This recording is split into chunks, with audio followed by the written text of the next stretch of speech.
Let's take a look at Constellation Brands, the stock under a bit of pressure this morning after issuing a weaker than expected outlook for fiscal 2026. The Modelo maker expecting to take a hit from President Trump's tariff policies. Joining us now, Bill Newlands, Constellation Brands CEO. Bill, great to have you on this morning. Talk to me about the 90-day pause that happened this week, because obviously the stock market was euphoric about it before a little bit of a give back. How are you navigating the implications of that 90-day pause and just the lack of clarity about what that's going to mean for your business? What are you doing right now?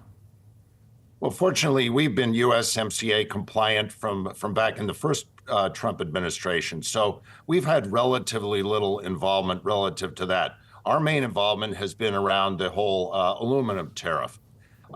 And then you have, obviously, the tariffs related to our wine business from both Italy and from New Zealand. We're trying to keep our focus on what we can control, and we don't control that issue. So our focus has been, let's continue to execute against our business. Our brand health remains world-class, particularly for our beer business, even though there's significant challenges with the Hispanic consumer. So we're really focusing our attention on doing what we can and controlling what we can. Bill, good to see you as always. You mentioned the challenges on the Hispanic consumer. Is that because of this administration's policy towards immigration? Well, the consumer's concerned about a number of things. You know, we do a fair amount of research, Brian, as you would expect, on how the consumer sentiment is. And there's several areas. They're concerned about the pricing, costs of things, inflation. They're concerned about immigration, particularly consumers that have had friends or family who've been involved with issues around immigration.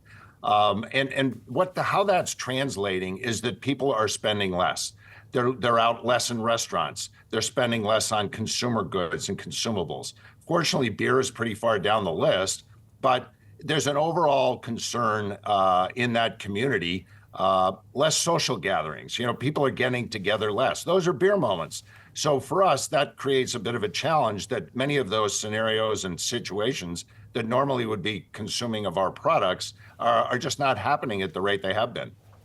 To that end, Bill, you've spent, the company has spent billions the past few years building up their production capacity in Mexico. I believe you'll spend another, $2 billion building out a plant in Veracruz over the next 12 months. I think this administration would say, Bill, well, why didn't Bill Newlands invest those billions in the U.S. in making beer? How can you build a beer-making plant in the U.S. and make profitable beer doing so? I think there's a couple of things, Brian, you have to keep in mind. First of all, while we're an American company, we're invested in Mexico because we are selling authentic Mexican brands. These are not brands in the same way that you're not making champagne in the United States, or you're not making tequila in the United States, or you're not making New Zealand Sauvignon Blanc in the United States. We're not going to be making Mexican beer in the United States. But don't forget, we have invested $1 billion a year for the last several years in the United States supporting our business. We support thousands and hundreds of thousands of jobs in the U.S. through Teamsters, through our distributors, through our retail network. Because, as you know, we've been one of the real growing companies in the CPG sector. Therefore, we do a lot in this particular market to support our business and to support the local economies. Bill, I've been covering your company, I think, for 10 years. You and I have talked a lot. I've never hopped onto your earnings call and heard an analyst ask about the relationship with the Teamsters.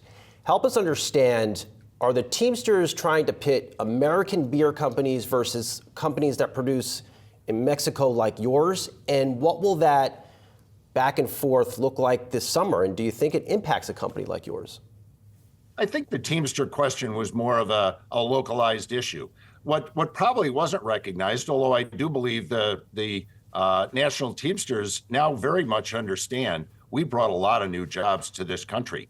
Our distributors that carry our business have seen significant upticks in their business because of us, and many of those are Teamster jobs.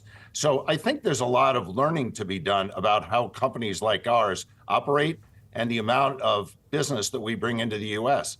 That doesn't even include the fact that many of our inputs, grains, corn, barley, come from the Mountain West of the U.S. and are then made into beer in Mexico. So we're really a company that understands both sides of the border. But I think that particular issue was very localized, and I think the overall national Teamsters recognize we brought a lot of jobs to this market. No, good point, Bill. And seemingly every day I go into my Instagram account, Bill, and I see Hulk Hogan out there. He's out there hawking real American beer. Do you think that's what we're headed to? I mean, it's a U.S. versus rest of the world type of thing in the consumer packaged goods industry. I think a couple of important things. Corona is the best loved beer in the United States, and Modelo is the #1 beer by dollars in the U.S.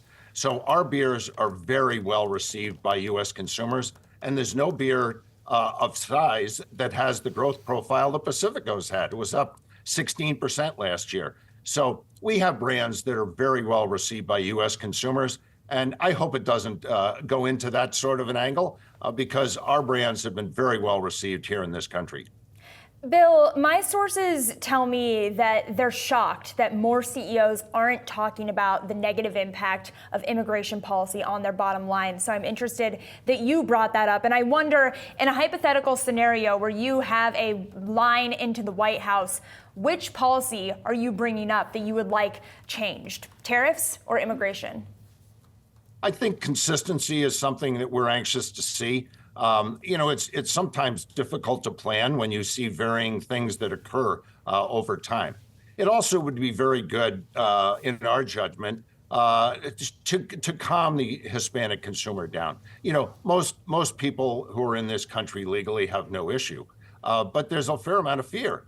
And I think it's important that consumers, for our perspective, that consumers are comfortable and that they're comfortable going out and shopping. As I said earlier, that's something they've cut back on significantly, going out to social gatherings, going to restaurants. And certainly for our business, those are occasions that are important for beer.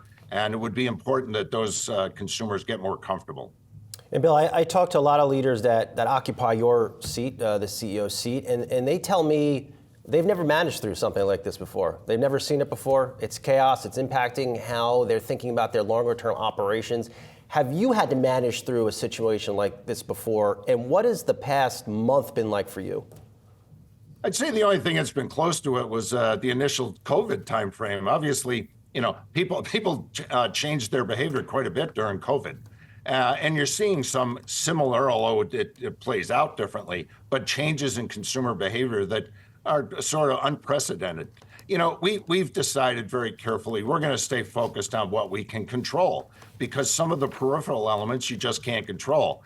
So we're trying hard. We want to win in the market. We're going to continue to support our brands at unprecedented levels. Fortunately, our brand health is good. So as the consumer gets more comfortable and comes around, we're going to be in a great position to continue the growth profile that we've had for the last several years.